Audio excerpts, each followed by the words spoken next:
welcome back to my channel. Today I'm going to be attempting to compost again. So I've tried many things and failed a few times now.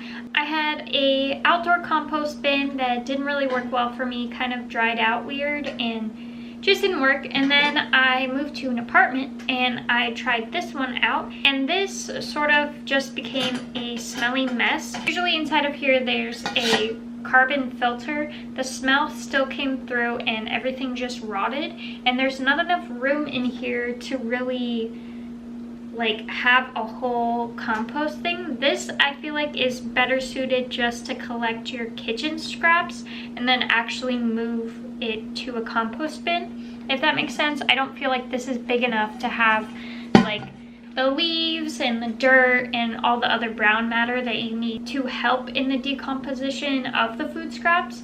So this kind of just became a moldy, gooey, gross mess.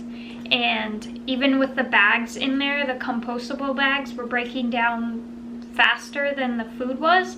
So it just was a mess, and I'm gonna try something new because I really want to make this work, but it is hard in an apartment, especially because we don't have a balcony, so I can't keep anything outside. So I don't have like a place that I can put like a worm bin. I wouldn't want to keep that inside. So I'm gonna try my luck with this little bin.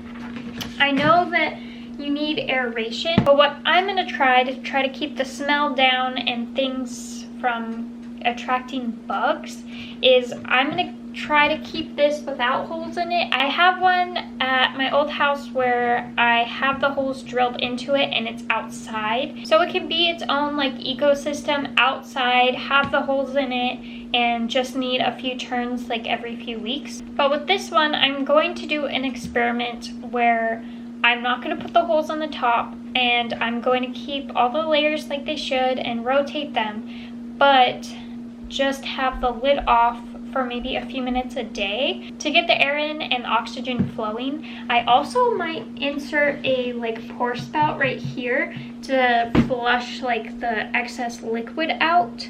I'm not sure on that one though. This is kind of going to be a journey that I'm going to take all of you on with me, because I have to find something that works, because I really do want to compost, but I just don't have any options that are working for me. If I could afford the Lomi, I would get one of those, but because they're about $500, I'm going to stick with my $8 bin. Unless they see this video and they want to give me one, I would love to try it out on this channel, but this is what this video is going to be about, so stay tuned if you are interested in seeing where this goes, because I sure am. So I've gathered all of the sort of ingredients you need for a compost bin. I have some brown matter, which is some paper. This is the paper bag that I put under those trays. If you watched my last thrift flip video, I saved this so I can use it for the compost bin. Also along the lines of sort of brown matter, I have this old eucalyptus that we had hanging in our shower. It's really starting to dry out, and I figured it would be good in the compost bin because I have like some twigs and stuff, which is great to put in the base layer of the compost bin. I also have some soil and then some food scraps as well. This is a bag that I had, I don't know what this came from, but I reused it and I saved all the food scraps and put them in this bag and then put it in the freezer so they wouldn't break down before I had the chance to get the compost bin started. So those are all sort of my ingredients, and now I'm going to put it together. Wish me luck.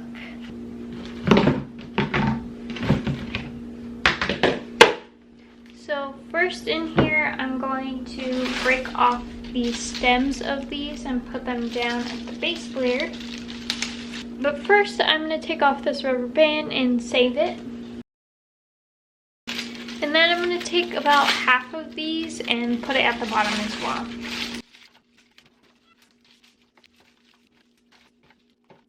Okay, so that's sort of what it looks like right now. It smells amazing because it's eucalyptus.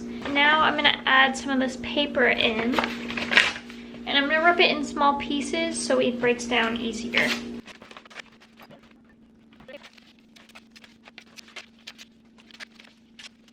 Okay, so that's enough for now, I think, for this layer. Next, I'm going to take some of this soil and sort of cover this layer. Okay, so now that's done. Now I'm going to add a little bit more paper.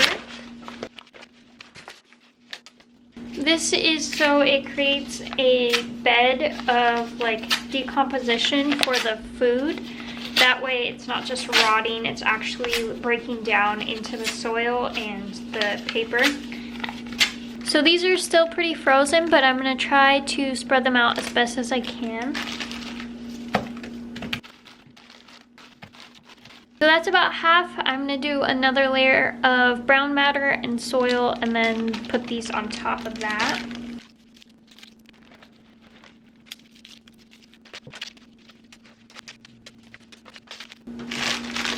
Now I'm gonna put the rest of this down.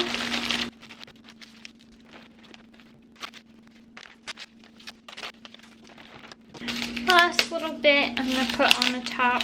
This isn't super full, but that's good because it still leaves me room for future food scraps. And this is sort of an experiment anyway, so don't want to create too much waste.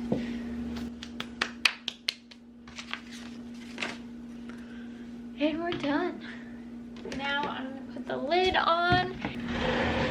Now that I'm done filling it up, I'm going to go put it away and we'll revisit it in a few days.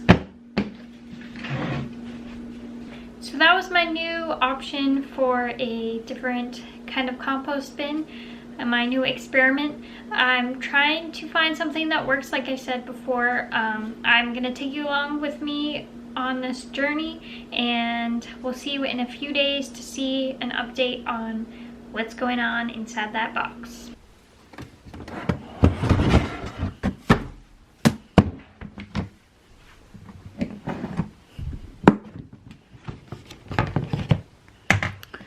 Alright, it looks about the same. I think it needs some water to help break it down, but I'm going to add in these radishes now. I got the leftover water from my nightstand because we don't waste water in this household, and I'm gonna just water this a little bit, and then I think I might do a little mixing around too. I know there was water in here from the food defrosting because there was like ice on it, so I know there was a little bit of water, but I don't think there was enough. I think I'm gonna get a little bit more just to help with the breakdown of this stuff. Like, this lemon is still completely not broken down at all. Alright, here's some more water. And I think I'm gonna leave the lid propped up a little bit so oxygen can get in here, because I think that might be another reason why it's not breaking down. So I'm gonna leave that stick like this so it can keep this up and off to allow for just a little bit of airflow. We'll check back in another few days. So now that I've turned it over, added some water and those radishes, I'm gonna leave it propped up like that and check on it in another few days. So I'll see you then.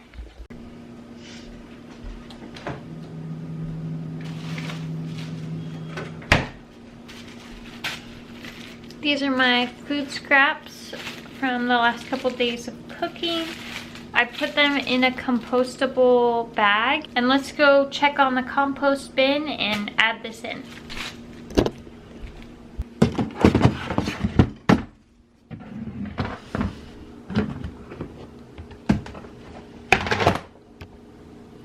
So it's looking pretty much the same, but I'm gonna add this in. This bag is compostable, but I'm gonna tear it open just so everything spreads more evenly.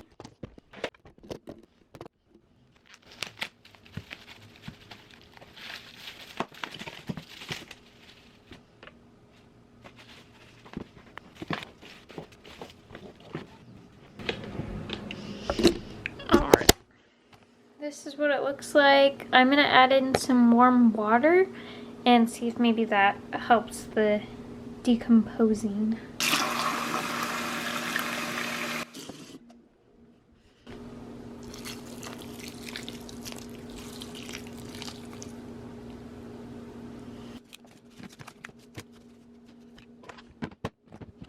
So now that I've put all that stuff in the compost bin, I'm going to share with you a little bit of info I found out at the Earth Fair recently. I got a whole bunch of pamphlets on composting, and I'm going to go through them and see if anything helps out my situation. I talked with a few people at the Earth Fair about what I can do in an apartment, and most of them recommended like the little buckets with the charcoal inserts, which I feel like are too small for me. I mean, I shared with you guys that I had that metal one, and like it was good for collecting the compost, but not having an actual like full compost ecosystem. So the first person I talked to was at the San Diego County Recycling and Composting like booth.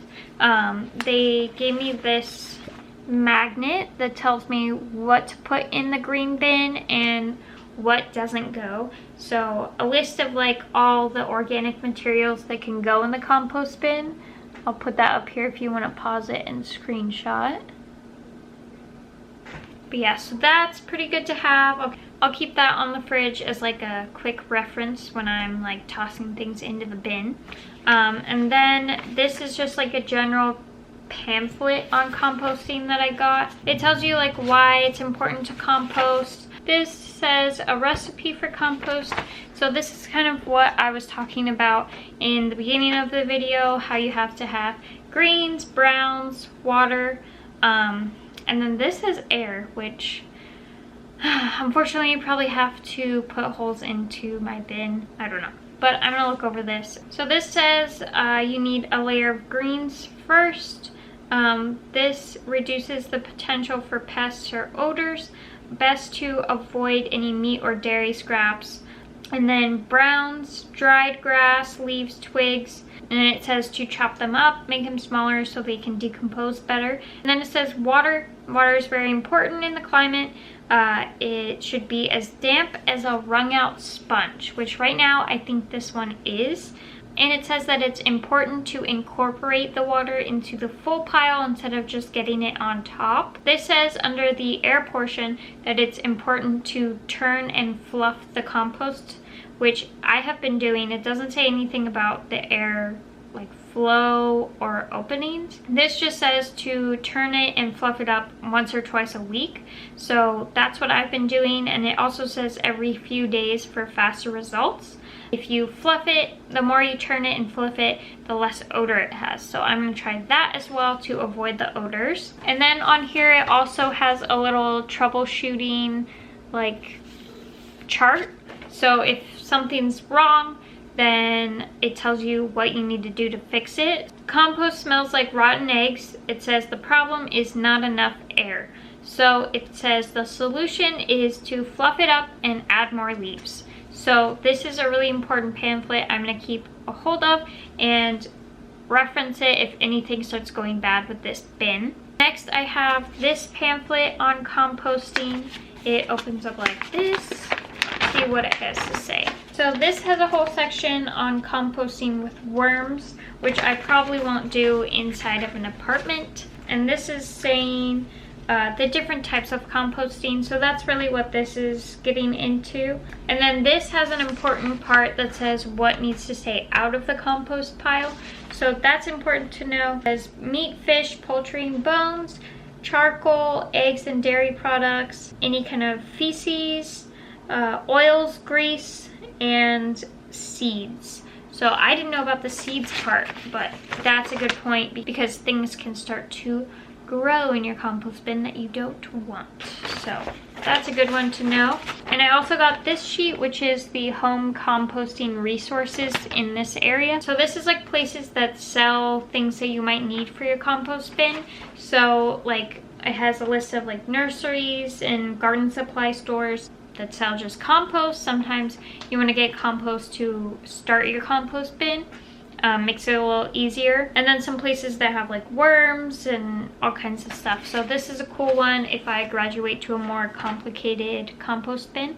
I also had a pretty good conversation with someone at the booth where I got this at the San Diego Environmental Services booth, and he said that he also lives in an apartment, and what he does is he keeps his food scraps in the freezer like I do. But the tip that he gave me that I find really helpful and I'm really excited to try out is that he said to put a layer of baking soda on top of the food and on top of the compost bin to eliminate the odor. So I thought that that was gonna mess up the ecosystem of the compost bin and kind of like kill everything that's going on in there.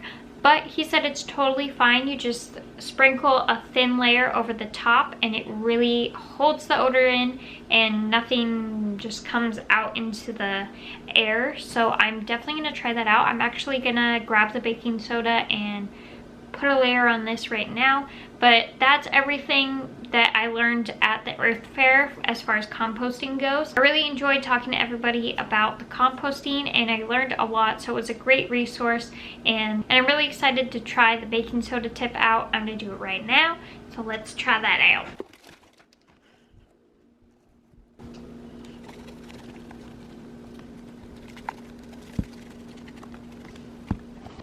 I think that's good enough. We'll see how this does. I definitely smell the limes in here, but that's not too bad. So I'm gonna close it up for this week and catch you on the next one. So this is my first attempt in making really seriously trying to make a compost bin in my apartment. I'll make more videos about this and how it kind of goes throughout like the next month or two. And if I figure anything out to like adjust it to make it better, I'll film it and share it with you guys, because this is sort of a journey I'm taking you all on with me. I really want to learn the best way to compost in a small apartment where you don't have any outside areas, because we don't have like a balcony or like an outside area that we can keep stuff. So I'm trying to do this inside the apartment and trying to keep the smell down as much as possible. I might try making a carbon filter for the top of this and adding in holes. I'm just worried about bugs crawling in there and it becoming gross. And the smell still getting out even though the carbon filter is in there. If you're watching this video and you have any suggestions on how to make a compost bin in your apartment or you have experience with it, please share down below. I'd love to hear about it, and I'm really trying to learn as much as possible about this subject because I really don't know that much. I'm just starting out in especially learning about how to do it in an apartment, like I said. So if you have any knowledge, please share it. If you like this video and you want to catch the next one, make sure to like and subscribe. I come out with new videos every Tuesday, Thursday, and sometimes Saturdays. So I'll catch you on the next one. Bye!